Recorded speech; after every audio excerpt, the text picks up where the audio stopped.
Wow, exciting. So my name is Mina Jane, and I am the director of the Ashland Public Library. I'm really excited to be here with Chris Woolf, who you will see in just a minute.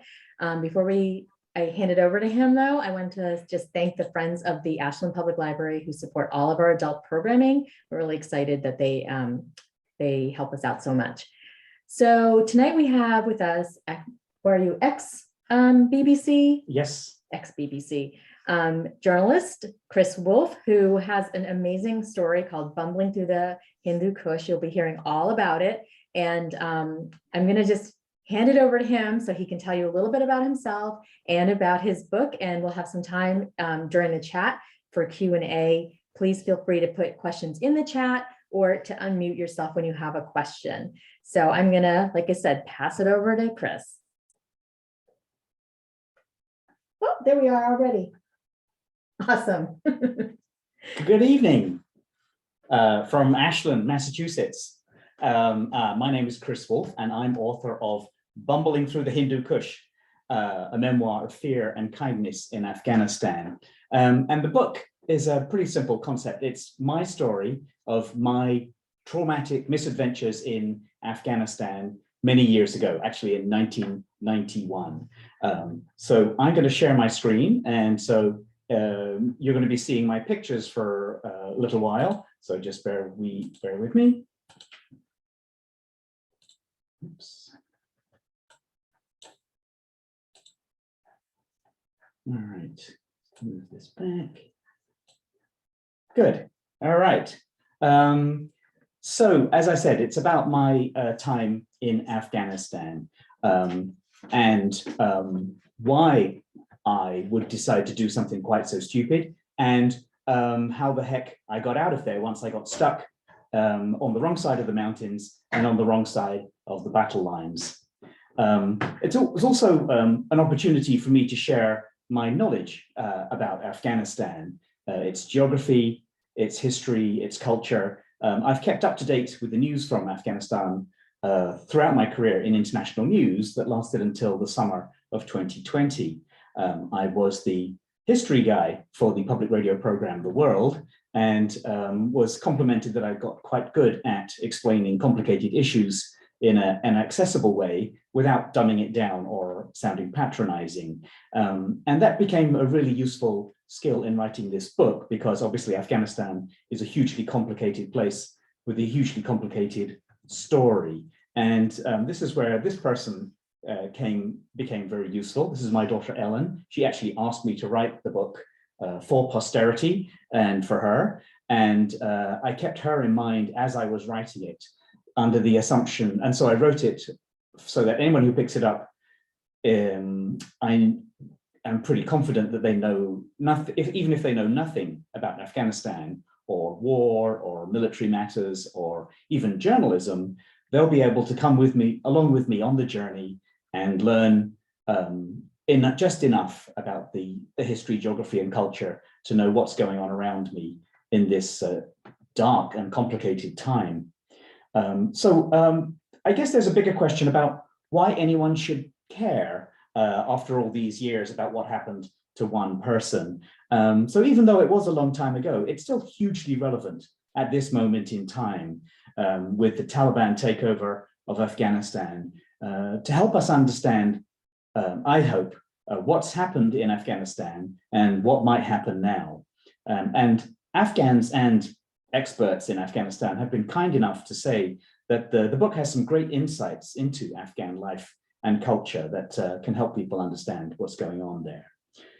And I think how I got these insights is interesting. I think because I was very much outside the wire. I was just talking to a veteran at an event last weekend, and she said that she was there for 2 tours in Afghanistan, and that in my short visit to the country, I probably saw more than she did in the entire time of her 2 deployments, because she was stuck on base the whole time, and I was just out in the country meeting regular folks, going about their daily business.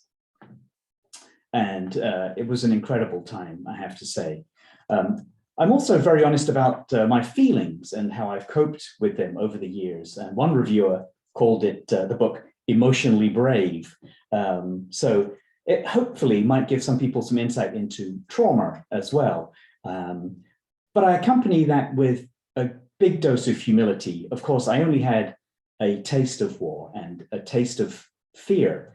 It really was nothing like what our veterans go through and other survivors of trauma more broadly, because it's difficult to deal with, and it's much harder for many other people to come back. So why did I go?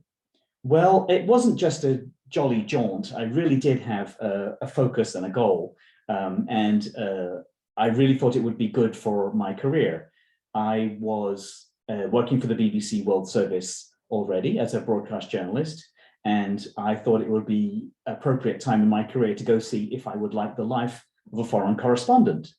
I'd also been very curious about Afghanistan. I had been brought up on this kind of map in the UK, which was still kicking around even as the empire was falling apart when I was a child.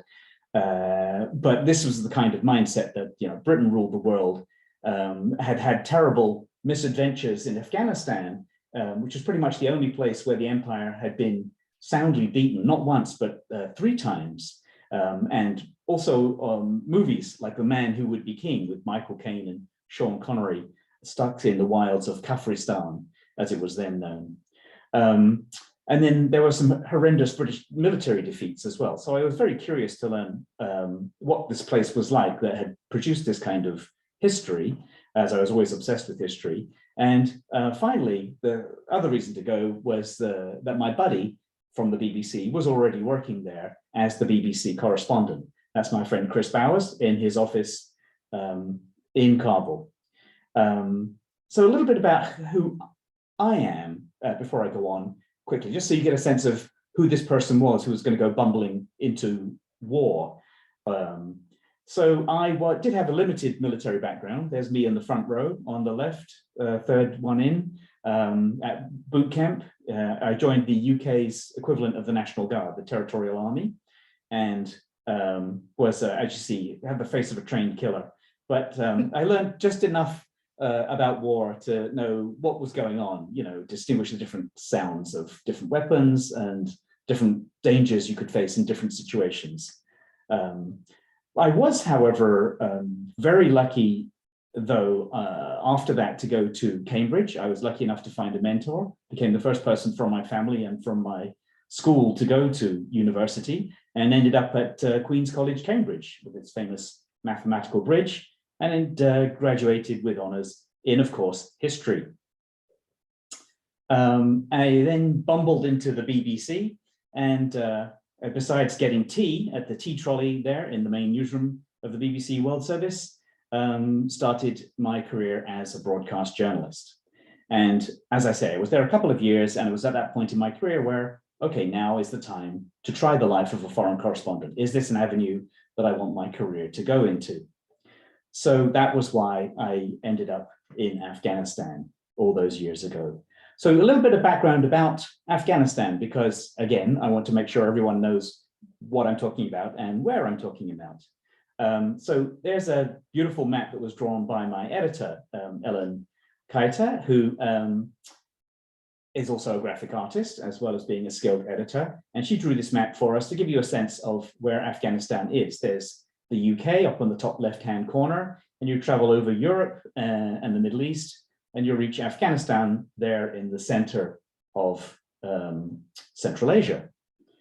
And it's a very complex land. It's dominated by the Hindu Kush Mountains, which is where the word Hindu Kush comes from. They're an extension of the famous Himalaya mountains of India and Nepal, and can reach out over 20,000 feet in places, brutal, rugged, often covered in ice and snow. And I was there in November, so obviously the winter was coming on fast.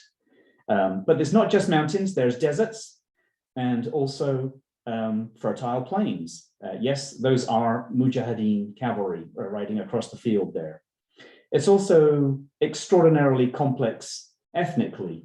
That's a map of the main language and ethnic groups. There are 40 completely distinct languages spoken in Afghanistan and about 200 dialects, most of which are mutually unintelligible. So the geography makes that possible because there's so many valleys and so many isolated areas that ethnicities have persisted for a very long time without forming a real single Afghan national identity, except for maybe in parts of the cities.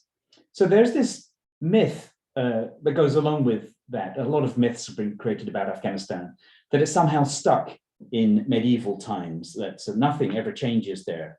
And that's quite false. It's actually quite a dynamic place. I'm going to show you some pictures from the 1960s and 70s. So you've got a mix of traditional and very modern looking people, even 50 or 60 years ago. So the idea that it's just one closed, ancient looking, backward looking society is completely false. And you can see an interesting mix on the streets of the cities of people in Western clothes and people in traditional clothes. And the problem was for Afghanistan, like anywhere in the Cold War, when the US and the Soviet Union were facing off for world domination pretty much, was that the people in the Western clothes in Afghanistan, the educated elite, were divided between those looking to Moscow and those looking to Washington and the West for inspiration for their country's future. And they were competing with each other. But what's worse was that both sets of these elites failed to understand or bring along the rest of the country, which was much more rural, religious, and conservative. Now, Afghanistan, as you may know, is right in Moscow's backyard, at least in the backyard of the Soviet Union. They share a border for hundreds of miles long. And so Russia and the US were competing for influence in Afghanistan through the Cold War, but obviously Russia won out. And the key date is 1978. That's when the long peace in Afghanistan ended. The communists seized power and the people rebelled. In 1979, the communists started fighting amongst themselves. Moscow's man was killed. So the Soviets invaded Afghanistan just after Christmas 1979 to try to restore their vision for the future of Afghanistan. And they met with what can only be described as a holy war. The anti-communist rebels rallied around their Islamic faith and became known as the Mujahideen, or simply the Mujj. And Afghanistan became the Soviet version of the Vietnam War. The United States, through the CIA, as we know, supported the Mujj. The Russian occupation lasted for 9 years and ended in 1989. The last convoy here can be seen crossing the so-called Friendship Bridge back into the USSR. And so the parallels and contrasts to today are quite extraordinary. You have a superpower occupying a country that's had a violent resistance to that occupation, violent resistance to attempts, genuine indigenous attempts to try and transform the country. And then the superpower leaves, and then what happens? Well, the contrasts to 1989 are extraordinary because the Russians left behind a friendly regime that was much more competent than the one apparently that we left behind, the US left behind in Afghanistan this year. The Mujahideen attempted to seize power by force, just like the Taliban did, and to the surprise of the world, they failed. For 3 years, they kept fighting the government-controlled areas. So the areas you see highlighted in red, the ones controlled by the government. It might not look like much, but those are the most fertile, prosperous, and populated areas, and including all the principal urban areas. So it was during this stalemate that I made my trip to Afghanistan and started bumbling through the Hindu Kush. So I wasn't really expecting much in the way of danger. As you can see, I was a pretty innocent looking fellow, despite my hard military training. And I said to my friend Chris, I sent him a telex because that was the only effective means of communication, that it would be nice to see more of the country than just the capital, Kabul. I was thinking we would be flying from one safely held government city to another, although I did discover while I was there that flying wasn't such a safe option either. If there's any veterans in the crowd tonight, you can see what's going on here. It's a plane flying by, and it's dropping flares in pairs. And as a veteran, you would know that that is to decoy heat-seeking missiles. The US had supplied the rebels with Stinger anti-aircraft missiles, which proved very effective in destroying the communist government's planes. So instead of flying, we hitched a ride with an aid convoy. There's me and Chris waiting to get on board and start our a very troubling day traveling through Afghanistan.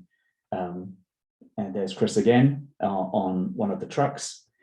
And we'd barely left the city limits when we ran into trouble. And that trouble consisted of minefields, rocket attacks, checkpoints with armed men, unclear who. To me, I didn't really realize that we were passing through pro-government militia or rebel forces because they all look the same. A countryside that had been laid waste. There was a strategic pass that the Soviets had depopulated, that literally had forced everybody out at gunpoint and destroyed every home for 100 miles along this very important pass, the Salang Valley. That's one of the destroyed villages. You see no life there, no animals, no goats, no dogs, and certainly no civilians. Then there was the treacherous mountain passes, ice and snow. You can see an 18-wheeler that's just gone off the edge of one of the roads there. We spent a terrifying night trapped in no man's land. And amidst all this darkness and terror and blood, I was always amazed by the kindness of the strangers that we met who helped keep us alive. The one night in no man's land, well, you'll have to read the book, but it's an incredible story, and one it's very difficult to appreciate at the time. I didn't really know what was going on, but thanks to the kindness of strangers, we survived many dangerous scrapes. I also, in the book, tell the story of how some interesting characters that we met. This is the famous warlord, Ahmed Shah Masood, the leader of one of the great leaders of the Mujahideen, one of the great generals of the 20th century, who, a young man in his 30s, had organized the resistance to the point where they were able to resist 9 all-out Soviet attacks through the early 1980s. And he went on to become a very powerful fighter against the Taliban, and was the only warlord to survive and continue fighting the Taliban through the 1990s. And that was why 2 days before the attacks on 9/11 on the United States, he was assassinated by Al-Qaeda by 2 journalists by 2 terrorists, sorry, posing as journalists. The bomb was in the camera, and they knew he had a weakness for the media. One of the other interesting characters that I met and interviewed was this chap who has a very badly dyed beard and hair because he's a fair-haired Russian, a POW, had been captured by the Mujahideen 9 years before and had survived that time. He was one of 2 POWs that we'd met. And let's remember, the Soviets had left 3 years before this picture was taken, and he's there still. He had converted to Islam, joined the Mujahideen, and at this point was a bodyguard for Ahmed Shah Masood. So that brings me to an opportunity for me to read before I can take your questions, because obviously I'm sure you'd like to bring things up to date with your questions about how Afghanistan got from there to where we're at today. But first, I just want to read for a few minutes from the book, from the prologue, and I hope you'll enjoy that. I have a couple of pictures that'll help illustrate it. It's after lunch by the time the white 4-ton truck of the United Nations rolls into town. The letters UN are painted loudly in blue on the side and front. It's a comforting sight. Maybe we will be able to get back to Kabul before the snows close the mountain passes. The driver pulls up to my buddy and me. The dust settles. It's Osman, and he's clearly unhappy. I'm not sure if he's been on private business or what, but I get the impression he's been sent to pick us up against his will. We're unable to communicate. He speaks no English, and we don't speak enough Dari. There's no interpreter to help us clear the air. I can feel the tension, but I'm not sure of its source. I know it will make for an uncomfortable ride, 2 days or more. I could be wrong, but it feels like the trust between us is breaking down. There's no time to worry about it. It's already late, and we're a long way from our destination. We can't be on the road at night, far too dangerous. We grab our packs and hop into the cab of the truck next to Osman. My buddy gets in first and sits in the middle. I follow and take my place by the door. Life in wartime is a lottery of simple decisions about who sits where. I don't know exactly where we are or the route we'll be taking. We have no paper maps. And of course, Google Maps are a thing of the future. We just have to trust Osman. As we drive out of town, I can't help thinking how different I feel now compared to the beginning of our road trip just a week ago. I've lost my innocence and sense of wonder. I've seen so much blood and felt a degree of fear and helplessness that I've never felt before. I'm anxious to get home. At the back of my mind, I'm a little concerned for my safety, thinking how Mum would take any bad news, or whether anyone would even know if something happened to us out here in the violent heart of Central Asia. At the front of my mind, I'm feeling more pressure to get back to work in London on time and to simply reassure my wife and family that I'm still alive. Add to all that, this new unexplained tension with Osman. Despite all these unspoken anxieties, there's a tremendous sense of relief that we've finally begun the journey home. I push the dark thoughts away and concentrate on the scenery. The snow-capped mountains of the Hindu Kush lie on the horizon. In front of us and all around us is a giant dusty plain. This part of Afghanistan looks like the Star Wars desert planet Tatooine, at least at this season of the year. I've traveled a fair deal in Europe, Africa, and India, but this looks and feels thoroughly alien to everything I've ever experienced. You can see fields and meadows that might bloom green after the spring floods, but now, on the eve of winter, green is just a memory. Everything is dusty, dry, brown, or khaki. The homes, made from adobe, are the same. Their flat roofs and small windows evoke images from childhood Bible stories or of Tuscan raiders. There are few people to be seen, not much life at all, besides the occasional herd of goats. The only signs of modernity are long, flat, concrete bridges over empty riverbeds. It's otherworldly. It's captivating. The rebel checkpoints come and go. If the armed men wave us down, we slow to a crawl and lean out of the window shouting, Muli Matahid, Muli Matahid, United Nations, in the local language Dari. Usually it works, but sometimes we have to show our papers. We're traveling alone, not in a convoy, so we seem to be getting flagged down more often than not. I'm grateful that we're in a UN truck with bona fide papers. I can't imagine how we'd get through without them. For our driver, Osman, the checkpoints are clearly getting tiresome. He starts to tisk and mutter at the delays. Up ahead, we see a kid, a goat herder. My guess is he's 13 or 14. His clothes are a little ragged. His sandaled feet are caked white with dust. His unkempt mop of black hair is also speckled with dust. He has life and death in his hands, in the form of an ancient-looking AK-47. He's flagging us down, but he seems to be alone. There's no roadblock. His goats are off to the side of the road. Osman tisks. My buddy urges him to slow down, but Osman has had enough of delays. I get the sense he thinks this is one checkpoint he can afford to ignore. He curses and pushes down on the accelerator. I gasp. As we fly by, I can see the kid pulling the weapon up to his shoulder. He opens fire.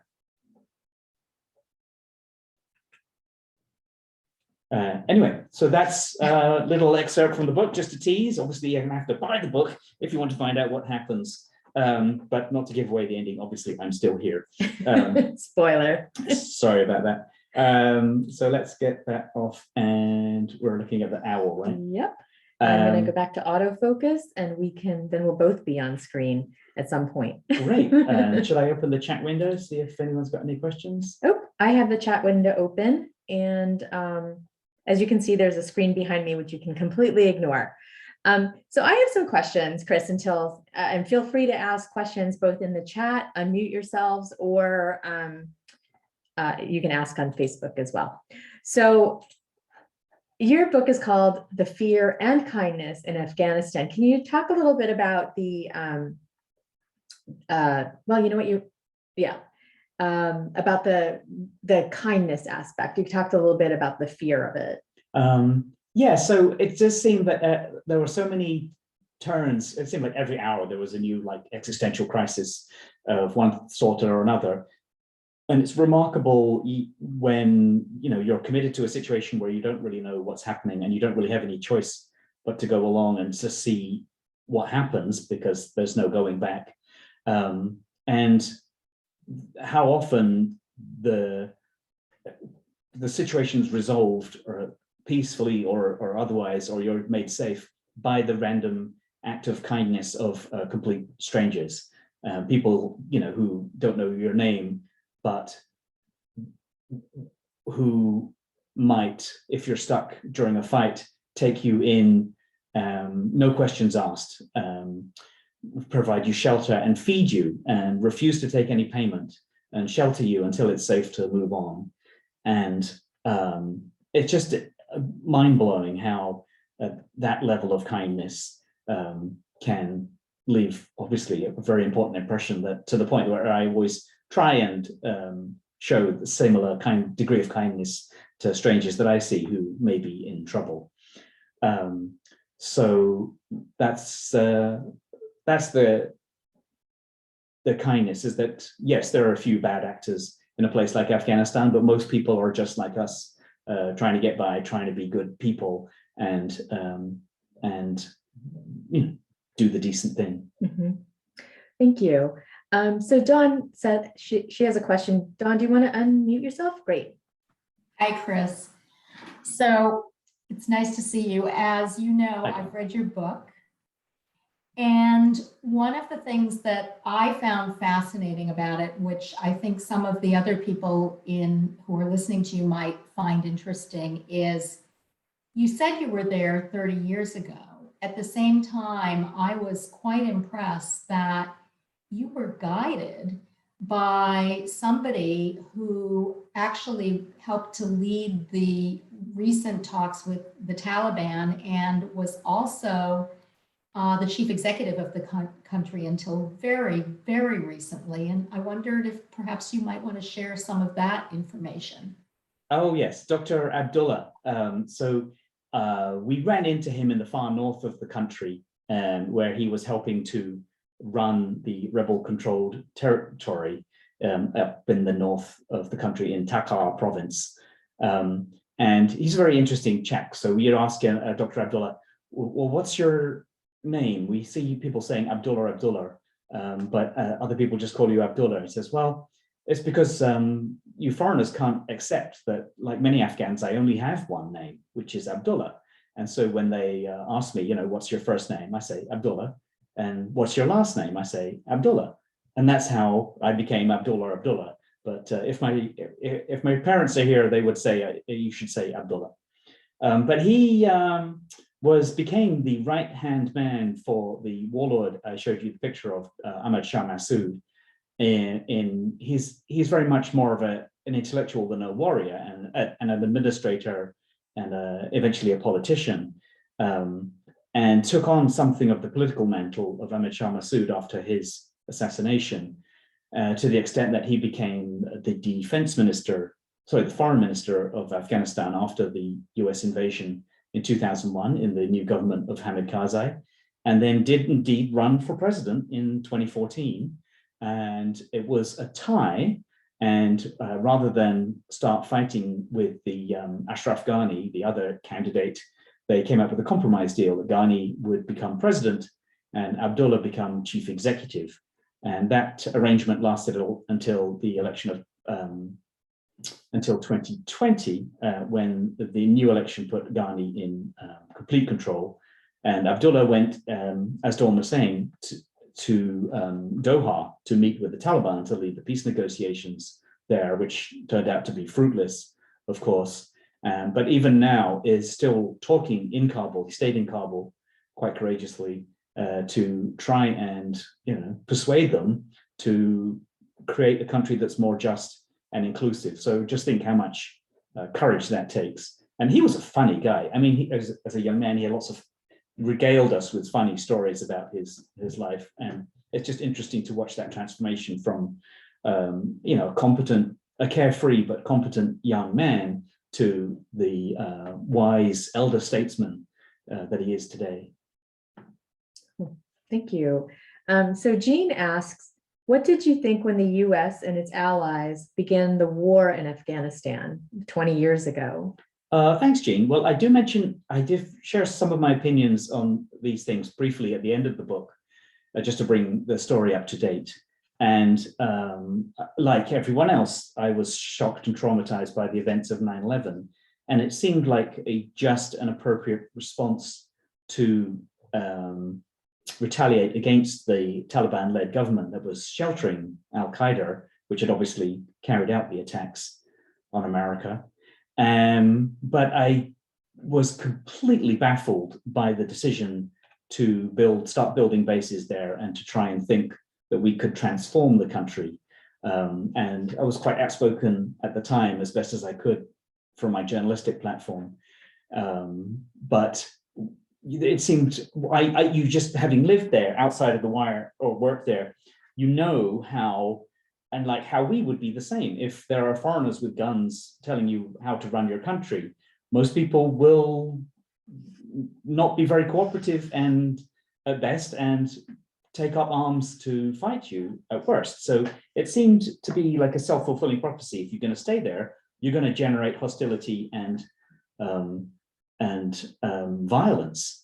Why not just work with the coalition that you built during the invasion of Afghans with skin in the game and leave them to sort out their own affairs? And you don't have to completely keep the Taliban, destroy them, but just keep them out of power or keep them weak enough not to be able to shelter al-Qaeda. So the attempt to reconstruct Afghanistan in America's image seemed like a doomed idea from the start, I'm sorry to say. That's not to say that the sacrifices of the soldiers and the officials and volunteers who went to go help were in vain. Afghanistan has been transformed, and those constituencies are much more powerful now than they used to be. So it's a tough one. I think it was never something that could be a successful project. Not in the lifetime of anyone who's alive today. It would take a century or more to complete that transformation. Afghans left to their own devices may find a quicker path, and that's my hope now. Interesting. Thank you. I'm curious about your, it sounds like you've traveled the world, basically. There's so much more to do. I know, but what was it about Afghanistan that made you write your first book, though? I mean, having been to so many places. Well, anyone who's been through any kind of traumatic experience, whether it's a car accident or an interaction that's been traumatic with somebody in regular life or has been deployed to a war zone, those things just get burnt into your memory, and they're difficult to deal with, and took me a long time to find a way to process it and deal with it and express it. And it was very difficult to finally get around to writing it, dredging up those old feelings, the old traumas that,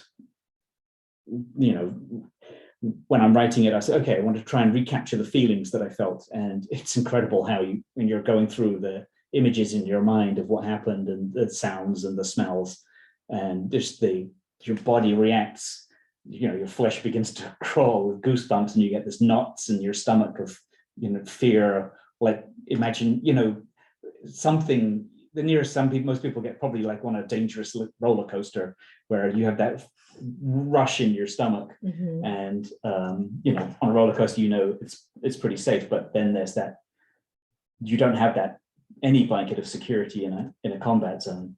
So dredging up all those feelings was very difficult. And so that's why it took so long to write.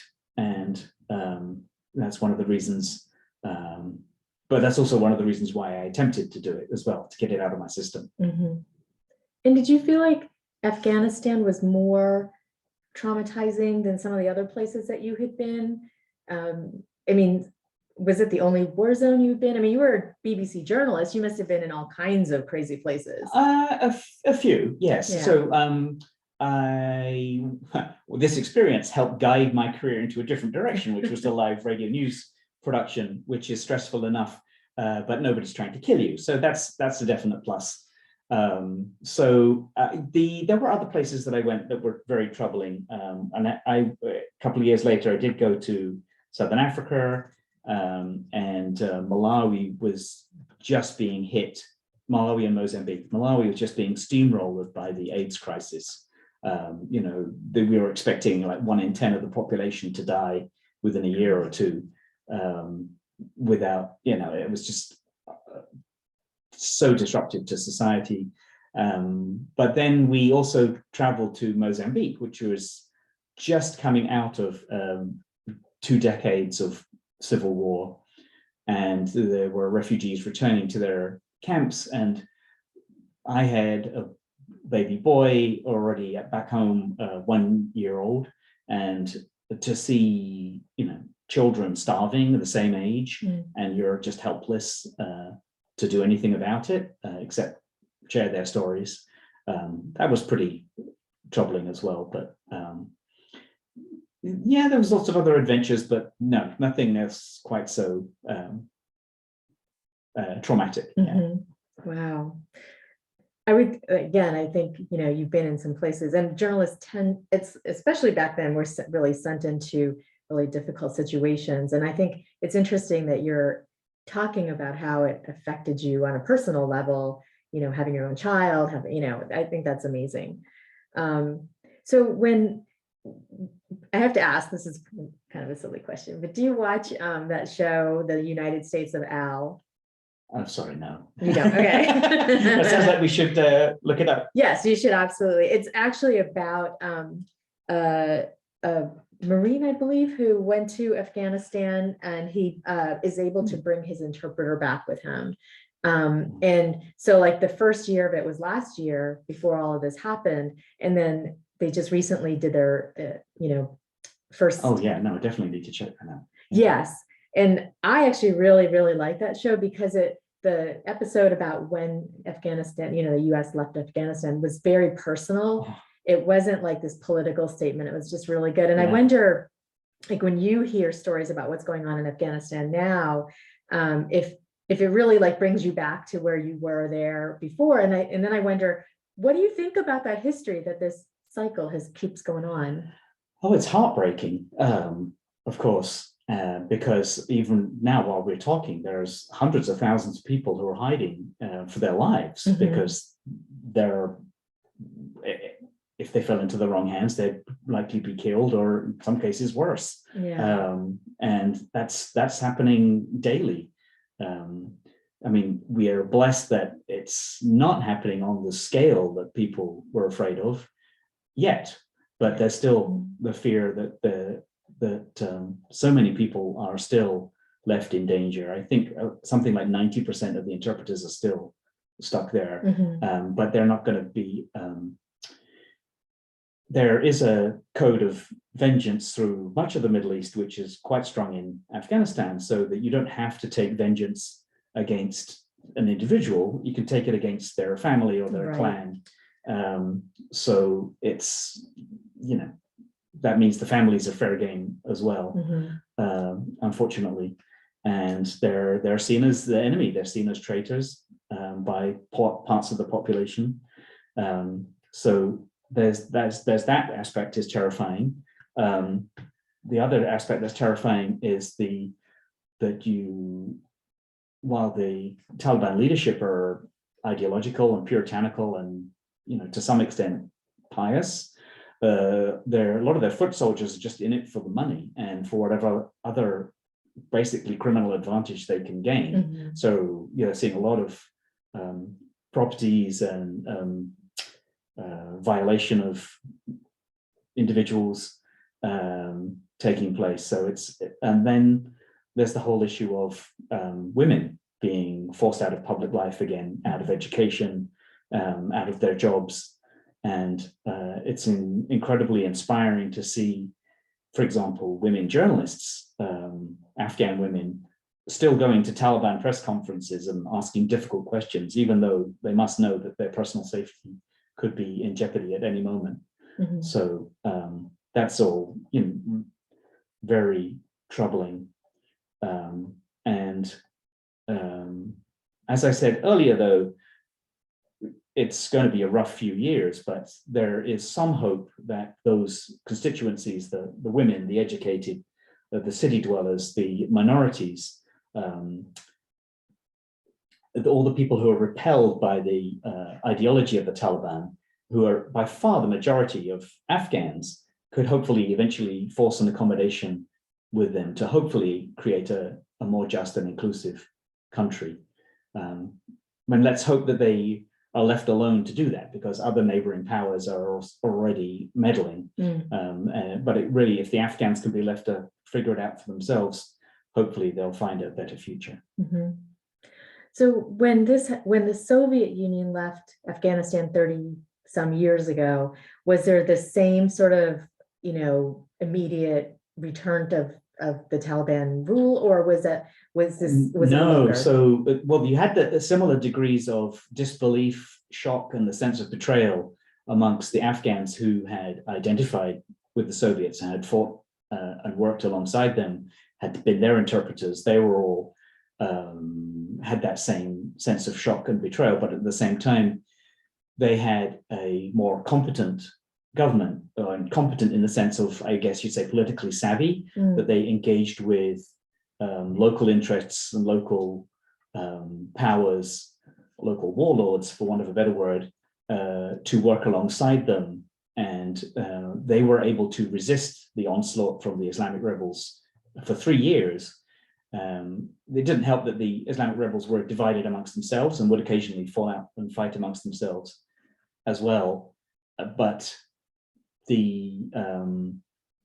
then finally, the Soviet Union collapsed and the supplies and the money stopped coming.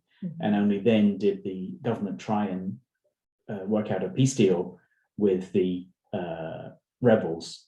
One of the things that I was inadvertently part of was with my friend Chris Bowers, bringing back the response of Ahmed Shah Masood, the warlord, to the UN peace process, back to the world. His message up to that point had been, if you want my answer, come and see me. And of course, no one from the United Nations was willing to take the stupidly dangerous journey that we did to try and go see him. And so we got his answer to the peace process. But anyway, it didn't work out because the Afghan war in the 1980s had created many strongmen who didn't like being told what to do by other strongmen. And that's one of the big concerns now, too, that the Taliban is not a monolithic force. It's a coalition like any other political force in Afghanistan. And so you could start to see, bored foot soldiers looking for pay, because it's also a central driver of the economy, the war, because if you're a landless farm laborer and there's no land to work, what are you going to do? Well, the Taliban's going to pay you, so I'll go fight for the Taliban. But now the Taliban doesn't need you, what are you going to do? You have no economic future. So if someone comes along with a new cause, a personality breaks off and wants to try and form his own faction, or you could go join ISIS. From that point of view, from the point of view of like your poor unskilled Afghan laborer / soldier. It's a very troubling time, and all the factors that make any central government weak in Afghanistan: the geography, the diversity of the ethnic and linguistic landscape, the grudges between the different groups, between valleys. Those are forces that are gonna centrifugal forces that are going to come into play again for even the Taliban government. So it's going to be interesting to watch. And obviously, with Al Qaeda and ISIS waiting in the wings, it's something that the Americans should pay attention to as well. So there's no more surprises. What do you think makes Afghanistan unique in this? Because it seems like we're constantly hearing about Afghanistan, but that whole area can feel unstable at times, like from what we hear in the media, not necessarily that it's true, but what is it about Afghanistan that we keep hearing about, and why is that? That's a really good question. The neighboring countries many of them are similar hodgepodges of different ethnicities and divided by mountains and deserts in the same way, so that there are different local interests that are in many ways stronger than the national sense of identity. So, but they also have perhaps some of them better geography and better state institutions that just enables the central power to maintain power. But yes, all of them are vulnerable. All of them have seen Islamic insurgencies or different kinds of rebellions over the last 30 years, but none have achieved quite the prominence that Afghanistan has, or the severity, I should say. That's sad. It's sad that the whole area, but then now I'm thinking like what's happening over here, in terms of like the right and the left, is that, so that would be that. I make one, I try and steer away from politics in the book, other than trying to be just an impartial observer and the history guy trying to explain what's going on around me. But just from a human point of view, I can't avoid making the political point that people who talk idly about starting a civil war or revolution here have no idea what they're talking about, what horror and terror they could be unleashing on the general population, and for no good reason, really. So that's just something that gives me chills to think that we have that capacity too to kill and terrorize each other, and we shouldn't assume that we're immune. We have just a couple more minutes, but I have a few more questions. Sure. So I think that people here think it can't happen here because the US is so big and so diverse, and so it's just hard to like imagine that such a big country could have this kind of thing happen, whereas it seems like a smaller country like Afghanistan or Turkey or these other small countries would have more opportunity for these things to happen. So it just seems like that's why it feels like people aren't paying attention to it here. Some people are paying a lot of attention to it, but certainly the FBI and the Department of Homeland Security are taking it very seriously now. So it's difficult to say. I from my home country, the UK, when I was growing up, we had a lot of terrorist violence from the Irish Republican Army, the IRA, or Provisional IRA, and I was shocked to learn in my 20s that there was never more than 300 core members of the IRA, and that's a tiny population, and yet they could almost bring a country to a standstill through their acts of violence. So it doesn't take a lot of people to create a lot of terror, unfortunately. No, I completely believe that. So Rhonda came in a little bit late. And she missed why you were sent into Afghanistan. What was the goal or purpose of your journey? It sounds like you weren't aware of the danger involved or had any protections outside of the people there. And she looks forward to reading your book. So the short answer is I wanted to see if it was going to be a good idea for my career. I was BBC journalist, and it seemed like I should go see if I liked the life of a foreign correspondent. And I did that by visiting my close buddy, who happened to be based in Kabul at that time. And so it was going to see him to see if I'd like the life. And I was aware that Kabul was occasionally being shelled. And I did know that the only other plane that Ariana, the national airline, had been hit the week before. And I was on the last plane that they had. But that didn't seem like an existential threat. And nothing, I was 27, so you still think you're invincible. But it was really only when we hitched a ride with an aid convoy and left the capital and ran into real trouble that it just dawned on me, oh God, I'm stuck. There's no way back. You can't get off an aid convoy and go home. You just have to keep going and see where you end up, and then play it by ear, and then just keep bumbling through, which was where the title comes from, because I had no idea what I was doing really, and had to try and survive as best I could. So yes, I was aware that it was dangerous, but I didn't think I would be facing those particular dangers. And no, we had no protection or training at all, no backup, no communications even. So we were really out of touch. And if something had happened, there's a good chance that no one would ever have known what or where or how, unfortunately. I do just one final thought on the protection part of it. So, not to give away the ending of the book, but I did turn the experience to good use by, I spent 20 years in charge of correspondent safety for the radio program that I was working for. And so I made sure that everybody had hostile environment training, combat first aid training, chemical and biological and radiological weapons training for Iraq.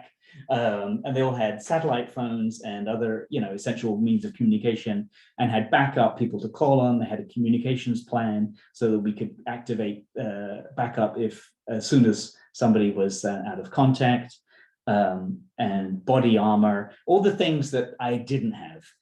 So that was one good fruit from the trip, that I'm proud to say that over those 20 years, everyone came back in one piece. Although obviously with war, some people had traumatic experiences, which some of them have had trouble dealing with, but at least their bodies came back whole. Oh, that's good. And it sounds like you really paid it forward. I just have a couple more questions, if you don't mind. Oh, sure. One is, what do you think about the fact that 2 journalists won the Nobel Peace Prize? I think that's reassuring, because there's a lot of hostility towards the press at the current time, both from left and right. Everybody seems to think that the media is at fault, and there's certainly problems with a lot of news coverage right now because of bias on left and right. But it's reassuring that there's still enough good journalists around who do put their lives at risk to try and bring people the truth and describe what's going on in a fair and objective way. And let's hope that that's recognized, and that all news organizations strive to that goal of just telling us what happens and what's happened and why it matters, and not trying to preach a political propaganda point. Thank you. And my last question really is, what was your favorite part of Afghanistan? Oh, well, I think the people just, I went with an open mind and was constantly surprised by all kinds of things that I saw, mostly pleasantly. for example, we were out with our interpreter in Kabul, and we just stumbled into one of his friends, a woman, and she's got her hair down, she's got makeup on, she's got jewelry, she's got a business suit on, she's going to work, or was on a lunch break or something like from the office that she worked in. It was like, it could be a scene from any city anywhere in the world, and it just blew my mind that this was Kabul, and it's that kind of experience and it was really challenging because we'd gone through the 80s thinking of the Islamic rebels, the Mujahideen, as our allies, and the pious patriots fighting the godless communists who are our common enemies. And yet this woman was in some ways, I mean, obviously, as you saw from the photos we showed earlier, Afghan women have been dressing in modern fashions for decades. Mm-hmm.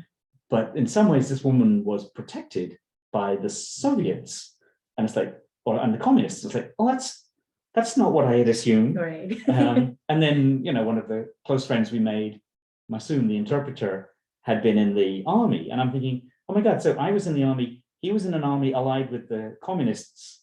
So, if there'd ever been like a World War III, we could have been trying to kill each other, and yet we really liked each other. So it's just stupid little things like that. That's if you go into somewhere with an open mind, can really help you grow. Mm-hmm.